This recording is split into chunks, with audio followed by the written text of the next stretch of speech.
एक विषय के तौर पे भारत का भूगोल काफी विस्तृत विषय वस्तु है और आज के सेशन पे हम भारत के भूगोल की विषय वस्तु को समग्रता से समझने का प्रयास करेंगे कि जब आप भारत का भूगोल पढ़ना शुरू करते हो तो उसमें उसका विस्तार कितना है, वो विषय वस्तु है कितनी बड़ी। तो आज हम पूरे जितने भी इस विषय वस्तु से जुड़े हुए टॉपिक सब टॉपिक को समझेंगे और जनरली थोड़ा सा इस विषय को समझने का प्रयास करेंगे कि दरअसल इंडियन ज्योग्राफी है क्या, विषय क्या है। ठीक है, ये पहला सेशन है और इस सेशन से मैं आप सभी की इंडियन ज्योग्राफी की एक आधारभूत समझ को स्पष्ट करना चाहता हूं। ठीक है, कि आधारभूत समझ क्या होती है इंडियन ज्योग्राफी की, तो एक तरीके से आधारभूत सेशन भी है, इंडियन ज्योग्राफी के सिलेबस को समझने का भी है। मैंने बहुत डीप जाकर के आज मैं पूरा सिलेबस आपको समझाने वाला हूं कि कितना बड़ा है, बहुत डीप किया है, बहुत एक एक छोटे छोटे टॉपिक को भी जोड़ दिया है। अभी मैं उस पर डिस्कस करूंगा।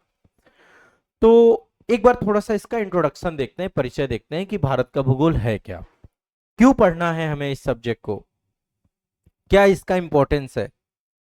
देखिए, एक चीज तो समझते हैं, समान अध्ययन का एक हिस्सा है और मैंने आपको ये चीज कई सारे सेशन में समझाई है कि समान अध्ययन क्यों जरूरी है, क्यों पढ़ना है हमें, है ना। जिस एग्जाम की आप तैयारी कर रहे हैं वो सामान्य एग्जाम नहीं है। आप एक प्रशासनिक सेवा में जाना चाहते हैं और उस प्रशासनिक सेवा में जो है भारत के भूगोल का इंपॉर्टेंस इसलिए है क्योंकि भारत केवल एक राष्ट्र नहीं है, एक देश तो है ही। राष्ट्र का मतलब समझते हैं जो भावात्मक तौर पे जुड़ा हो, है ना, नेशन कहते हैं उसे। देश क्या है, देश एक तरीके से जो राजनीतिक सीमाएं खींच दी गई हैं वो देश है आपका। राष्ट्र क्या है, जो भावात्मक तौर पे जुड़ा हो, भावात्मक तौर का मतलब है जो सांस्कृतिक तौर पे जुड़ा हो। राष्ट्र की परिभाषा देश से बड़ी है। आप अखंड भारत की बात करते हैं ना, वो राष्ट्र की परिकल्पना है, नेशन स्टेट थ्योरी। वेस्टफेलिया की संधि हुई थी, उस पर मैं बाद में आऊंगा, वो विश्व का भूगोल अभी जब हम पढ़ेंगे तब वहां पर डिटेल में डिस्कस करेंगे। अभी जनरल समझते हैं इंडियन ज्योग्राफी के कॉन्टेक्स्ट में। तो भारत केवल राष्ट्र नहीं है बल्कि प्रकृति, संस्कृति, संसाधनों और मानव जीवन का अद्भुत विविधताओं वाला एक विशाल भूगोल है, एक विराट भूगोल है। यहाँ पर सब कुछ आप पढ़ने वाले हैं। आप भारत का राजनीतिक विभाजन पढ़ेंगे, प्रशासनिक तौर पे कैसे इसको डिवाइड किया गया, और इसके बाद इसका प्राकृतिक विभाजन पढ़ेंगे, उसको विस्तार में डिटेल में आप पढ़ेंगे। आप जानते हैं भारत में विश्व की सबसे ऊंची, सबसे युवा पर्वत श्रेणी हिमालय पर्वत श्रेणी है, ये आप सभी जानते हैं। दक्षिण में आप देखते हैं कि भारत की जो बनावट है, मैं एक बार थोड़ा सा मैप ओपन कर लेता हूं, इससे आपकी स्पष्टता और अच्छी हो जाएगी। एक बार प्राकृतिक विभाजन का मैप देखते हैं भारत का, भौतिक मानचित्रण। देखो, मैं जो भी पढ़ाऊंगा आपको ज्योग्राफी के अंतर्गत तो मैप के थ्रू पढ़ेंगे। ये आप देख पा रहे हैं, ये वाला हिस्सा जो है हिमालय का है और नीचे वाला हिस्सा देखेंगे तो इसको एक प्रायद्वीपीय आकृति देता है, हिंद महासागर का हिस्सा है। ठीक है, तो यहाँ पे हिंद महासागर है, इधर इसको हिंद महासागर का ही हिस्सा बंगाल की खाड़ी है, हिंद महासागर का हिस्सा ही अरब सागर है आपका। पश्चिम में थार का मरुस्थल है, ये रीजन आपका पूरा का पूरा थार डेजर्ट है, यहाँ पे अरावली रेंज है आपका। इसके बाद आप देखेंगे ये नॉर्थ ईस्ट में छोटी छोटी पहाड़ियां हैं, डेंस फॉरेस्ट है, यहाँ पे पश्चिमी घाट है, यहाँ पे पूर्वी घाट है, यहाँ पे उत्तर भारत का विशाल मैदान है, नदियां हैं यहाँ पर, है ना, सिंधु, गंगा और ब्रह्मपुत्र, भारत का जीवन रेखा है तीनों नदियां। तो यदि आप भारत को देखें तो उत्तर, दक्षिण, पूर्व, पश्चिम, भारत का प्रत्येक भूभाग अपनी एक विशिष्ट भौगोलिक पहचान रखता है। ठीक है, बहुत डीप में जाकर जब हम इसे देखेंगे, प्राकृतिक संपदाएं बहुत हैं, ह्यूमन रिसोर्स बहुत बड़ा है, विश्व की सबसे बड़ी आबादी निवास करती है इस भूखंड में। ठीक है, तो एक विशिष्ट स्थान रखता है पूरा का पूरा क्षेत्र। और जब हम भारतीय भूगोल को पढ़ते हैं तो केवल पर्वत, नदियों, मैदानों और जलवायु तक सीमित नहीं रहते हैं, बल्कि हम ये समझने का प्रयास करते हैं कि हमारे देश का आर्थिक विकास कैसे होगा। हम यहाँ के खनिज संसाधन भी पढ़ते हैं, ऊर्जा संसाधन भी पढ़ते हैं, औद्योगिक प्रगति भी पढ़ते हैं, पर्यावरणीय संतुलन भी पढ़ते हैं, कैसे देश की सामरिक सुरक्षा हो, सीमाई बॉर्डर्स भी पढ़ते हैं, सामाजिक सांस्कृतिक जीवन को समझने का भी प्रयास करते हैं। तो इंडियन ज्योग्राफी आपको समझना होगा, ये बेस है, ये आधार है। यदि आप पूरे भारत के अन्य विषयों को भी समान अध्ययन के समझना चाहते हैं ना, तो ये एक बेसिक सब्जेक्ट है। इंडियन ज्योग्राफी का मैपिंग वाला सेगमेंट से आपको भारत प्रॉपर समझ में आएगा। ठीक है, देखो, भूगोल को तीन संदर्भों में हम विभाजित करके देखते हैं। एक तो भौतिक भूगोल होता है। भौतिक भूगोल की क्लास हमारी अलग रहेगी। भौतिक भूगोल विषय वस्तु अलग है, वो एक तरीके से बेस क्रिएट करती है, वो आप अलग पढ़ोगे। इंडियन ज्योग्राफी का मैपिंग सेगमेंट यहाँ पर ज्यादा पढ़ोगे, मैपिंग वाला सेगमेंट, और जहां पर फैक्चुअल तथ्यात्मक चीजें हैं, जहां लगता है कि यहाँ विश्लेषण हो सकता है, वहां पे उसके संदर्भ में भी मैं आपको बताऊंगा। ठीक है। ये विषय वस्तु प्रारंभिक परीक्षा और मुख्य परीक्षा दोनों में आती है, दोनों में इससे क्वेश्चन पूछे जाते हैं, दोनों तरीके से प्रश्न आपके इससे बनते हैं। और एक आपका है क्षेत्रीय भूगोल या विश्व भूगोल, पूरे विश्व में जितने भी महादेश हैं, महासागर हैं, उनके साथ जोड़ करके भूगोल पढ़ते हैं, वो अलग है। तो ये हम केवल भारत के संदर्भ में पढ़ना चाहते हैं, भारत को डीप में जाकर के पढ़ना चाहते हैं। ठीक है, इस बात को आपको समझना है। देखो, यदि हम भूगोल की बात करें तो भूगोल भी एक साइंस है। जिसका साइंस बैकग्राउंड है ना, वो भूगोल को ज्यादा अच्छे से समझता है। भूगोल वह विज्ञान है जो पृथ्वी तथा मानव के बीच के पारस्परिक संबंधों का अध्ययन करता है, यानी ये पर्यावरण से भी जुड़ा हुआ है। भूगोल और पर्यावरण को अलग अलग करके नहीं देखा जा सकता।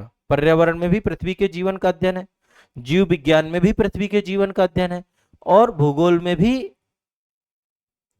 ठीक है।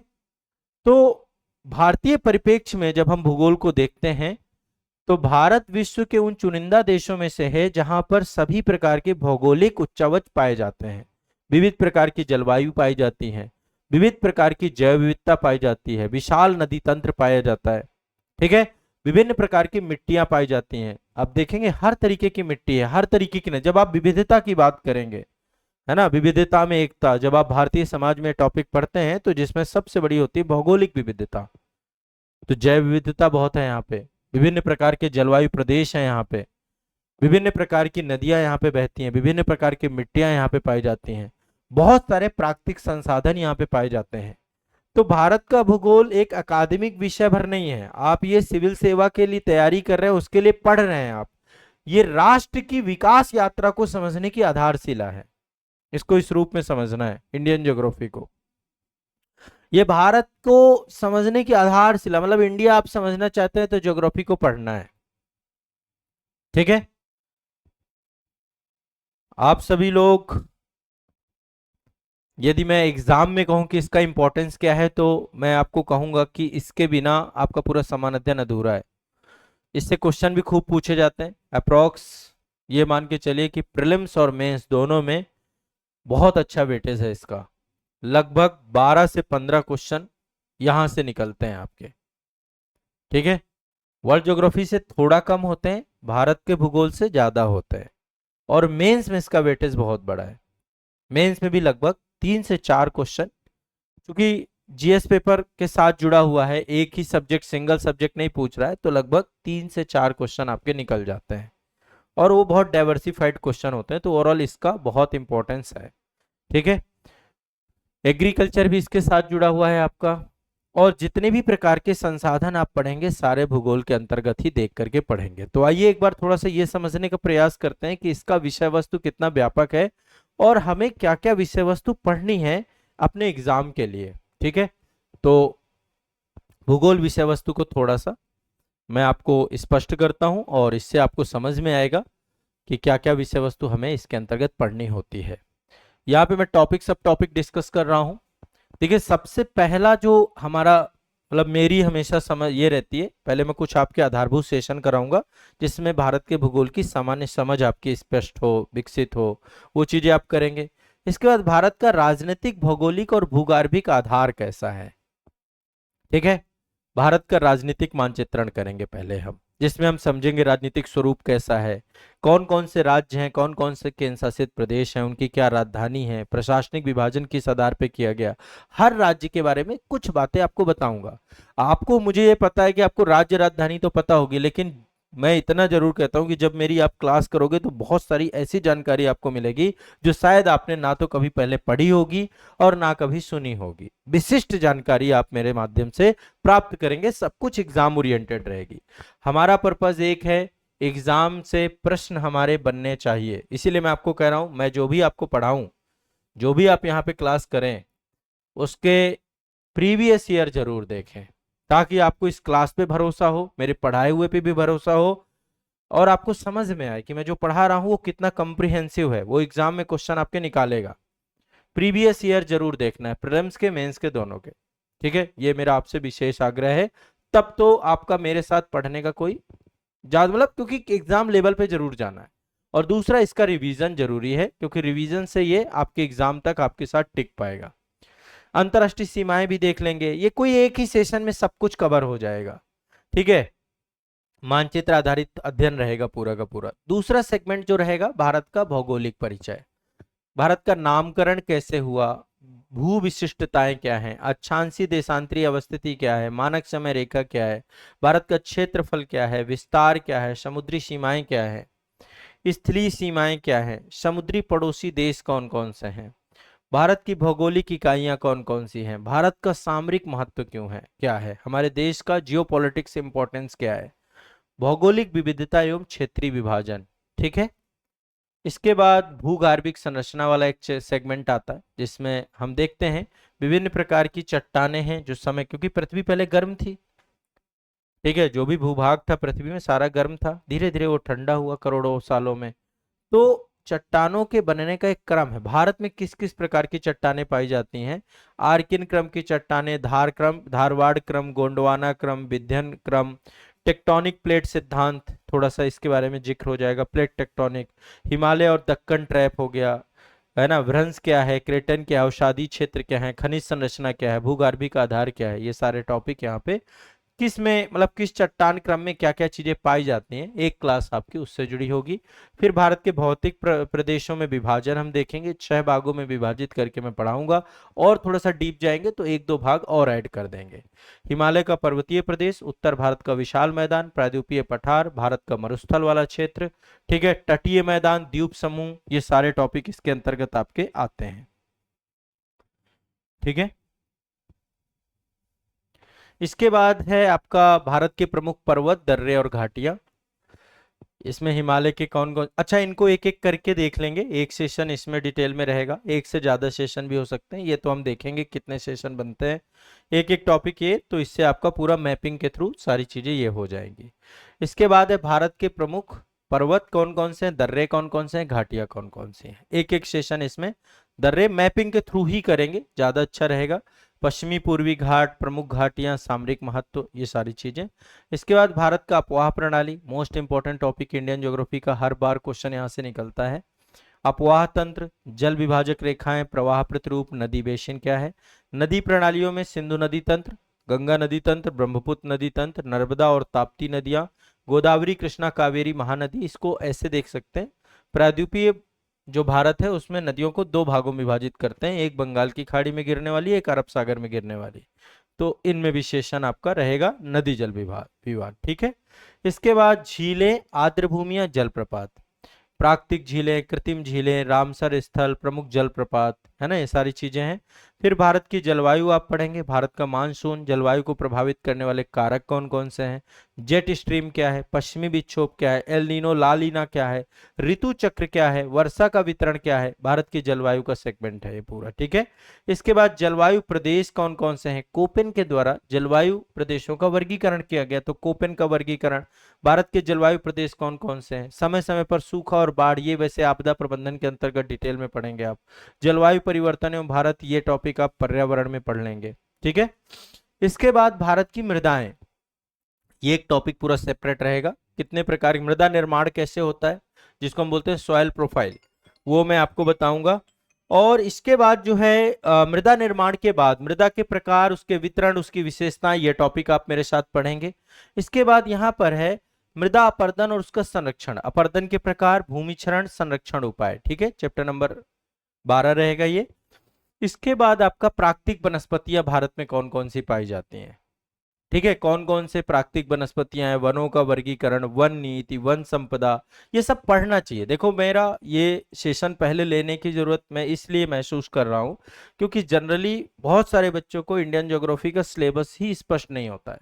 जब तक सिलेबस स्पष्ट नहीं होगा, कितना बड़ा है, क्या टॉपिक है, क्या सब टॉपिक है, तो आप अभी इसमें इंपॉर्टेंट क्या है वो अलग विषय है, इंपॉर्टेंट तो प्रीवियस ईयर से जो है वो मेरे ऊपर छोड़ दीजिए, इंपॉर्टेंट पे विषय वस्तु देखो पढ़ेंगे हम सब कुछ, हर चीज पढ़ेंगे, इंपॉर्टेंट पे विशेष ध्यान देंगे, छोड़ना कुछ भी नहीं है, ठीक है। विशेष ध्यान का मतलब जहां से क्वेश्चन बन रहा है, जो टॉपिक, जैसे मैंने आपको बताया ना कि रिवर सिस्टम वाला जो सेगमेंट है वहां से क्वेश्चन बनते हैं, हर बार बनते हैं, आते ही आते हैं। रिवर तंत्र जो आपका नदी तंत्र है ना, वहां से क्वेश्चन बनते ही बनते हैं। ठीक है, तो उस पर विशेष ध्यान देंगे। तो वो चीजें हम देखेंगे। प्राकृतिक वनस्पति, ये टॉपिक भी बहुत इंपॉर्टेंट है, एक क्वेश्चन यहां से निकलता है आपका। तो प्राकृतिक वनस्पति, वनों का वर्गीकरण, वन नीति क्या है, भारत की वन संपदा क्या है। इसके बाद देखिए ये टॉपिक आपका इन्वायरमेंट के साथ आप जोड़ करके ज्यादा पढ़ेंगे। जैव विविधता, बायोडायवर्सिटी का डिटेल टॉपिक आपका पर्यावरण से जुड़ता है। जैव विविधता की अवधारणा क्या है, जैव विविधता हॉट स्पॉट क्या है, स्थानिक प्रजातियां क्या है। मैंने यहाँ पे इसलिए इसको ऐड किया है ताकि आप जनरली समझे कि दोनों इंटरलिंक है। जब प्राकृतिक वनस्पति पढ़ रहे हैं तो साथ में जैव विविधता भी। तो ये वाला टॉपिक आप इन्वायरमेंट में पढ़ेंगे, लेकिन हल्का फुल्का हम चर्चा करेंगे। देखिए सब इन्वायरमेंट के टॉपिक है, राष्ट्रीय उद्यान, अभयारण्य, जैवमंडल, आरक्षित क्षेत्र, सब पर्यावरण के अंतर्गत डिटेल में पढ़ेंगे आप। ठीक है, प्राकृतिक संसाधन, भूमि संसाधन, वन संसाधन, जल संसाधन, ये टॉपिक आप पढ़ेंगे। इसके बाद जल संसाधन में आप देखते हैं नदी घाटी परियोजनाएं, बहुत सारी बहुउद्देशीय परियोजनाएं हैं। राष्ट्रीय जल नीति है, नदी जोड़ो परियोजना है, जल संरक्षण को लेकर कई काम किए जा रहे हैं। इसके बाद जल संकट एवं जल प्रबंधन, ये एक बहुत बड़ी समस्या बनती जा रही है। नदी जल विवाद बहुत सारे हैं दो राज्यों के बीच में, जैसे कावेरी नदी जल विवाद है, सतलुज नदी जल विवाद है, यमुना नदी जल विवाद है। तो हम एक बार जो है इन पे बात आगे चल के करेंगे। ठीक है, इसके बाद है आपका जल संवर्धन योजना है। इसके बाद आपका कृषि भूगोल है, एग्रीकल्चर से जुड़ा हुआ टॉपिक है। भारतीय कृषि की प्रकृति एवं विशेषताएं, एक टॉपिक हम ये पढ़ेंगे। कृषि प्रदेश, कृषि प्रणालियां। इसके बाद कृषि ऋतु एवं फसल चक्र, खाद्यान्न फसलों के बारे में पढ़ेंगे, दलहन और तिलहन के बारे में पढ़ेंगे, नगदी फसलों के बारे में पढ़ेंगे, बागवानी और उद्यानिकी के बारे में पढ़ेंगे, सिंचाई एवं कृषि अवसंरचना के बारे में पढ़ेंगे। हरित क्रांति और अन्य बहुत सारी क्रांतियां हुई हैं, ये भी आपका इससे जुड़ा हुआ है। वैसे ये टॉपिक आपका एग्रीकल्चर प्रौद्योगिकी के अंतर्गत डिटेल में पढ़ते हैं हम लोग, लेकिन यहाँ पर भी एक पूरा सेगमेंट चैप्टर रहेगा जिसमें हम एग्रीकल्चर पढ़ेंगे आपका। ठीक है, हरित क्रांति हो गई, जैविक और प्राकृतिक कृषि, भारतीय कृषि की समस्याएं क्या है, उसमें क्या सुधार है। इतने टॉपिक आपके एग्रीकल्चर के अंतर्गत रखे मैंने। इसके बाद ये भी आपका ज्योग्राफी का टॉपिक है, जितने भी संसाधन है, चाहे वो खनिज संसाधन हो, खनिज पट्टियां कौन कौन सी हैं, खनन क्षेत्र कौन कौन से हैं, खनिज नीति क्या है, पर्यावरण प्रभाव क्या पड़ता है उनमें, भारत का ऊर्जा परिदृश्य कैसा है, पारंपरिक ऊर्जा के क्या क्या स्रोत हैं, जैसे कोयला अभी भी है लेकिन अब धीरे धीरे हम अल्टरनेटिव पे जा रहे हैं, पेट्रोलियम, प्राकृतिक गैस, जल विद्युत कहाँ कहाँ भारत में पाए जाते हैं, ये सारी चीजें आप पढ़ेंगे। नवीकरणीय ऊर्जा के स्रोत, सौर ऊर्जा, पवन ऊर्जा, जैव ऊर्जा, हरित हाइड्रोजन, ये सब नवीकरणीय ऊर्जा में आते हैं। ऊर्जा सुरक्षा एवं ऊर्जा आत्मनिर्भरता, ठीक है, ये टॉपिक। भारतीय उद्योगों का विकास, उद्योगों का स्थानीयकरण, किस जगह पे ये उद्योग क्यों है, कृषि आधारित बहुत सारे उद्योग हैं, खनिज आधारित बहुत सारे उद्योग हैं, वस्त्र, चीनी और सीमेंट उद्योग है आपका, पेट्रो रसायन, ऑटोमोबाइल उद्योग है आपका, सूचना प्रौद्योगिकी और सेवा उद्योग है आपका। वैसे इसमें से कुछ टॉपिक आपके जुड़ जाते हैं अर्थव्यवस्था से। इकोनॉमी वाले में अलग अलग सेक्टर वाइज आप पढ़ोगे, एग्रीकल्चर सेक्टर अलग पढ़ोगे, प्राइमरी सेक्टर बोलते हैं, फिर सेकेंडरी सेक्टर में आप उद्योग पढ़ोगे, टर्सरी में आप जो है सर्विस सेक्टर पढ़ोगे, लेकिन उसका ग्लिम्स यहाँ पर भी आपको देखने को मिलेगा। औद्योगिक कॉरिडोर बहुत सारी गवर्नमेंट बना रही है, बहुत बड़े बड़े एक्सप्रेसवेज बन रहे हैं, उसमें औद्योगिक कॉरिडोर डेवलप किए जा रहे हैं। ठीक है, लॉजिस्टिक हब बनाए जा रहे हैं। मेक इन इंडिया और स्टार्टअप इंडिया, ये कुछ स्कीम है जो भारत में उद्योगों को विकसित करने की दिशा में काम कर रही है। एक चैप्टर आपका ट्रांसपोर्टेशन का रहेगा, कम्युनिकेशन का रहेगा, ट्रेड का रहेगा। ठीक है, भारत में परिवहन का विकास, सड़क परिवहन, रेल परिवहन, मेट्रो और बुलेट ट्रेन। अभी ये कॉन्सेप्ट आप देख पा रहे होंगे, अब हमारे देश में मेट्रोपॉलिटन शहर बन रहे हैं सारे के सारे।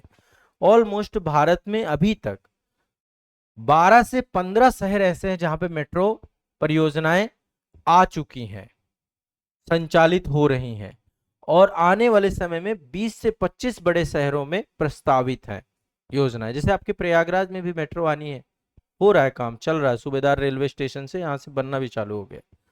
कानपुर हो गया उत्तर प्रदेश में, पूरा का पूरा आप जो है कानपुर में भी चल रही, संचालित है। लखनऊ में आपकी चल रही है, या आप एनसीआर में चले जाइए, नोएडा में चल रही है, गाजियाबाद में चल रही है, दिल्ली एनसीआर में चल रही है, कलकत्ता में चल रही है, जयपुर में चल रही है मेट्रो, है ना, मुंबई में मेट्रो चलती है, बंगलुरु में मेट्रो चलती है, चेन्नई में मेट्रो चलती है, सब मेट्रोपॉलिटन शहर हैं आपके। कहाँ? चित्रकूट में मेट्रो चल गई? चल गई, अभी चलेगी? स्टार्ट कर दिया। ठीक। तो अब धीरे धीरे जो है ये, और ये वाला कॉन्सेप्ट में टाइम लगेगा लेकिन आ चुका है। आने वाले समय पे बुलेट ट्रेन की यात्रा भी आप करोगे। हाँ, ये दीवा स्वप्न नहीं है। देखो, Vande Bharat semi high speed ट्रेनें आ चुकी हैं और गवर्नमेंट मिशन मोड पे इस पे लगी हुई है। अलग से पूरा, चूंकि इंफ्रास्ट्रक्चर इसका डेवलपमेंट होना है, इसका इंफ्रा ही अलग बनेगा। ऐसे नहीं है इन पटरियों में दौड़ा दें, पर चला बुलेट ट्रेन ट्रेन के साथ पटरियां भी ले गई अपने साथ, ऐसे नहीं होगा। तो नया इंफ्रा डेवलप होगा पूरा का पूरा, है ना। तो इस पे हम पूरा एक लेंगे कितने गवर्नमेंट के प्रोजेक्ट हैं आगामी। जब विकसित भारत आ जाएगा तब ये वाली ट्रेनें आपको दिखेंगी। ये मान लीजिए विकसित भारत कब तक आ रहा है? 2047 तक। आप लोग अपने जीते जीते बुलेट ट्रेन में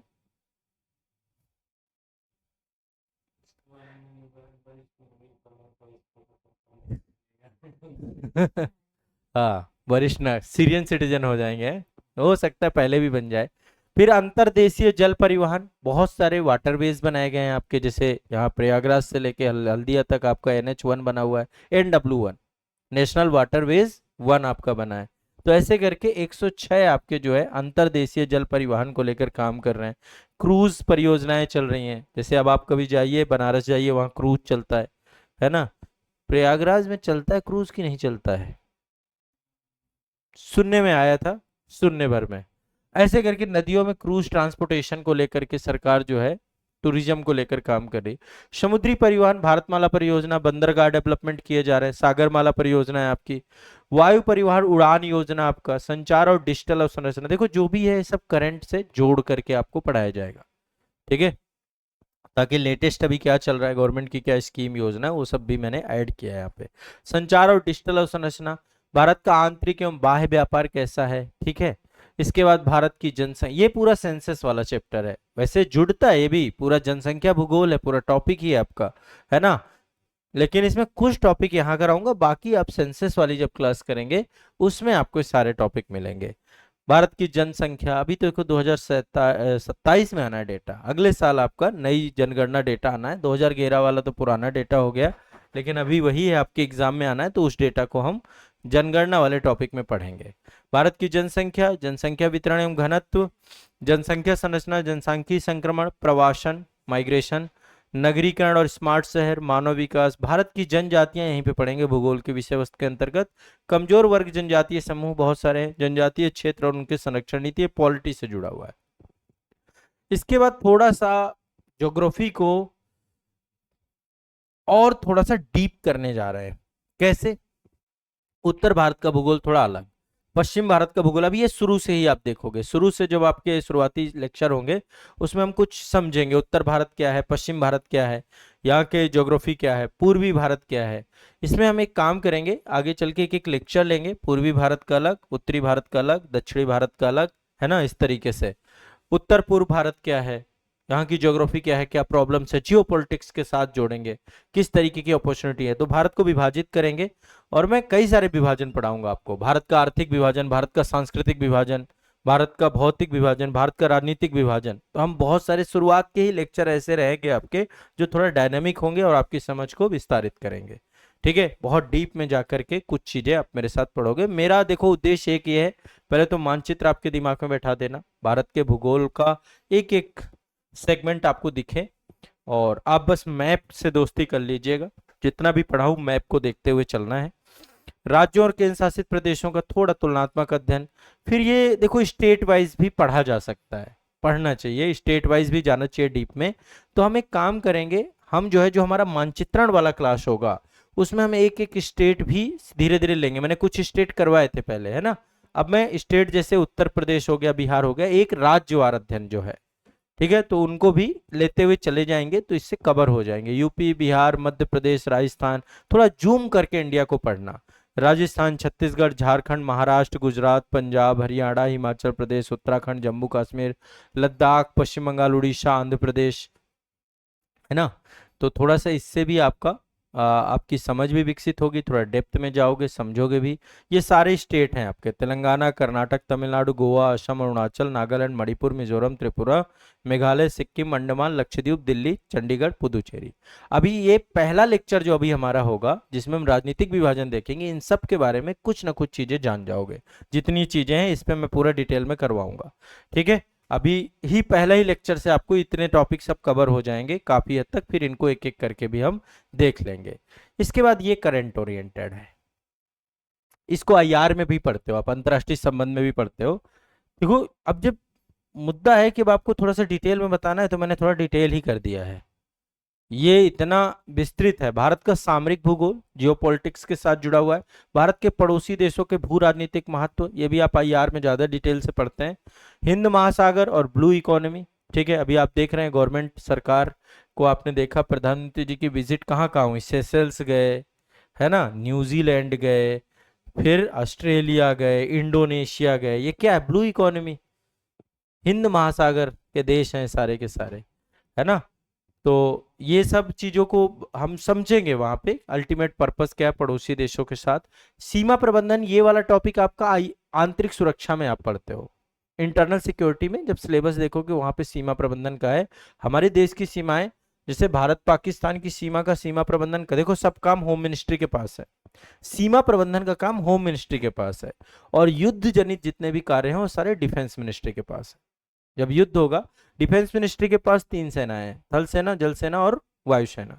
वो तो तीन सेनाएं, सेनाएं अलग हैं। और सीमा प्रबंधन के लिए सशस्त्र बल हैं हमारे। सशस्त्र बल कौन कौन से? एक तो आपका बीएसएफ है। भारत पाकिस्तान और भारत बांग्लादेश की बॉर्डर सिक्योरिटी की जिम्मेदारी बीएसएफ के पास है। एक आईटीबीपी है आपका। आईटीबीपी भारत और चाइना, इंडो तिब्बतन जो है पुलिस फोर्स के नाम से, ये पूरा भारत चाइना, और विशेष प्रकार की देखो बॉर्डर की चैलेंजेस भी अलग अलग है। कहीं बॉर्डर पहाड़ों में है, कहीं बॉर्डर मरुस्थल में है, कहीं तो उसी तरीके से उनको ट्रेंड भी किया गया है स्पेशली, इसलिए फोर्सेस अलग अलग बनाई गई हैं। एसएसबी आपका भारत नेपाल और भारत भूटान, सशस्त्र सीमा बल बोलते हैं, वो गार्ड करती है इस पूरे। भारत म्यांमार की सीमा में असम राइफल्स लगी हुई है ना। तो ये सब जब पढ़ोगे आप, तो एक एक सीआरपीएफ के बारे में आपने सुना होगा। सीआरपीएफ की एक ब्रांच होती है, एक शाखा है उसकी, जिसका नाम है कोबरा बटालियन। वो नक्सलाइड एरिया जो होते हैं, नक्सली एरिया, वो गुरिल्ला युद्ध पद्धति से ट्रेंड होते हैं पूरा। तो उन एरिया में जाकर के वो पूरा बॉर्डर सिक्योरिटी का, बॉर्डर सिक्योरिटी नहीं, इंटरनल सिक्योरिटी की प्रॉब्लम को मेंटेन करते हैं, नक्सलाइट प्रॉब्लम। आप लोगों ने देखा हो एक ब्लू ड्रेस में होती है, वो भी सीआरपीएफ का ही एक हिस्सा है, जिसको हम बोलते हैं रैपिड एक्शन फोर्स, आरएएफ के जवान होते हैं। जहां पर भी दंगा प्रभावित क्षेत्र होगा, भीड़ भाड़ नियंत्रण का काम होगा, कभी प्रोटेस्ट वगैरह में आप देखते होंगे, बिल्कुल वो लंबे चौड़े जवान होते हैं, 6-7-6 फुटा। और वो जब एक बार कहीं पर भी मान लीजिए कोई भी आंदोलन और कुछ भी चीजें होती हैं, वो आके एक बार ड्रिल मार देते हैं, मॉक ड्रिल, ठीक है, मॉक ड्रिल भी करते हैं। बाद में फिर उनके पास एक प्लास्टिक का डंडा होता है, वो जब एक पड़ता है शरीर में, समझ लीजिए मांसपेशियां सब फट जाती हैं, इतना बुरा होता है। कभी पड़ा तो नहीं? हाँ, प्रोटेस्ट वगैरह में यदि आपको अनुभव लेना हो तो। अच्छा,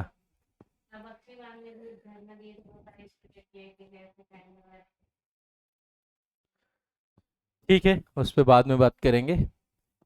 ये आपका ये टॉपिक जो है, ये इन्वायरमेंट से जुड़ा हुआ है, सब करंट ओरिएंटेड ज्योग्राफी से क्वेश्चन जो आते हैं सब आप फिर अलग अलग पढ़ोगे। देखो नीति आयोग का भी काफी सारी रिपोर्टें आती हैं, है ना।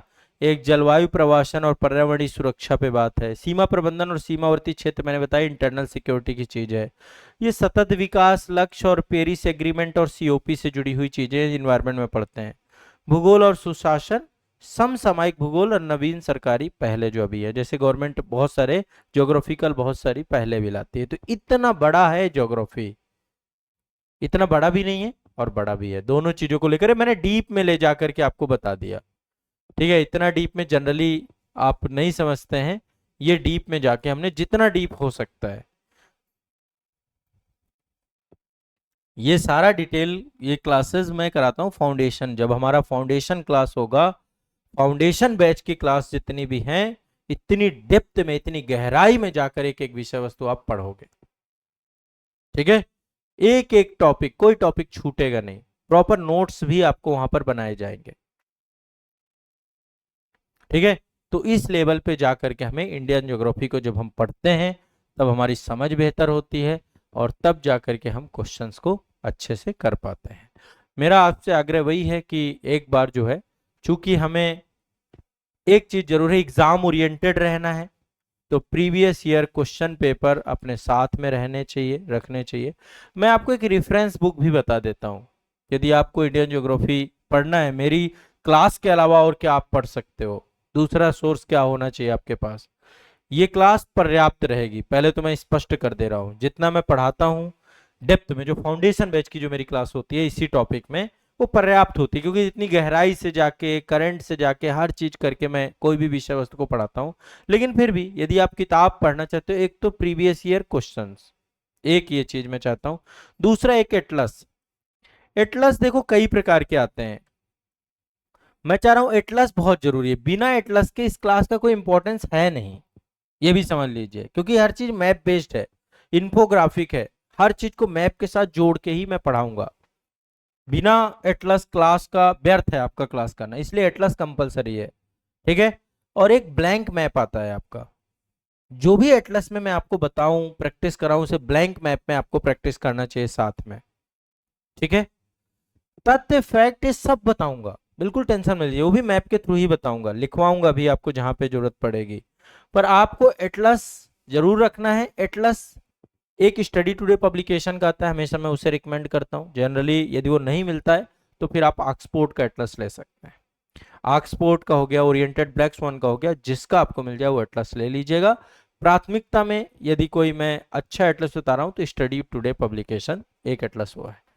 ठीक है, पीवाईक्यू हो गया, एटलस हो गया। बुक की बात करें, देखो कई सारी किताबें आती हैं भारत के भूगोल के संदर्भ में। एक किताब आती है आपकी मैग्रा हिल पब्लिकेशन की, माजिद हुसैन की किताब आती है, बहुत माजिद हुसैन सर को जानते हो, प्रोफेसर रहे हैं, दिल्ली यूनिवर्सिटी में थे, है ना, बहुत बहुत टॉप क्लास किताब लिखी है उन्होंने। तो एक तो वो किताब है, अभी शायद माजिद हुसैन सर तो अभी नहीं है, उनकी जगह वो किताब शायद पल्लवी सक्सेना करके ऐसे करके लिखती हैं। तो ये किताब एक अल्टरनेटिव मैं आपको बता रहा हूँ, मेरी क्लास के साथ आप एक तो ये किताब पढ़ सकते हैं माजिद हुसैन सर की। ठीक है, अब ऑथर शायद पल्लवी सक्सेना है, एक बार देखना पड़ेगा एग्जैक्टली, मैंने मतलब मेरे पास जब माजिद सर लिखते थे, क्योंकि अब वो है नहीं, तो राइटर जो है दूसरे, लेकिन है वो माजिद सर की किताब है। ठीक है, इसके अलावा एक भूगोल एक समग्र अध्ययन आती है, ऑथर है उसके महेश कुमार वर्णवाल। एक ही लेनी है, 10 नहीं लेनी, मैं तो आपको विकल्प है बता रहा हूँ कितनी किताबें हैं, अच्छी किताबों के नाम है ले रहा हूँ। एक तो माजिद हुसैन सर की हो गई, ठीक है, क्योंकि क्या है बच्चे सब अलग अलग पढ़ते हैं, अब मैं कोई एक का नाम ले लूं तो उनको लगा हमारी वाली बेकार है, इसलिए मैं सबका नाम ले रहा हूं, उनमें से कोई एक ले लेनी है, कोई एक। एक किताब है आपकी परीक्षावाणी की, भारत का भूगोल। ठीक है, परीक्षावाणी भारत का भूगोल, ये किताब भी अच्छी है, मैपिंग बेस्ड है, सब कुछ है। एक किताब पेरियार पब्लिकेशन की भी आती है, भारत का भूगोल, आप लोगों ने देखा हो, है ना, पतली सी किताब आती है, उसमें मैपिंग का कंटेंट ठीक ठाक सा रहता है, तो पेरियार की भी देख लीजिएगा। ठीक है, अब उनमें से कोई एक ही लीजिएगा, सब लेके ग्रंथ नहीं बनाना। ऑप्शनल वगैरह हो ज्योग्राफी तो फिर उसके लिए खुल्लर वगैरह की किताब आती है। ठीक है, खुल्लर की, वो फिर सविंदर सिंह की किताब आती है, वो फिजिकल ज्योग्राफी, भौतिक भूगोल करके वैसे किताबें आती हैं। आपको यदि मैं मोस्ट रिकमेंडेड कहूँ कि सबसे ज्यादा रिकमेंडेड क्या है, तो एक तो परीक्षावाणी वाली ले ही लीजिएगा, वो किताब अच्छी है, तथ्यपरक है, सारी चीजें यहाँ पे है क्या, हाँ ये है ना, ये वाली किताब।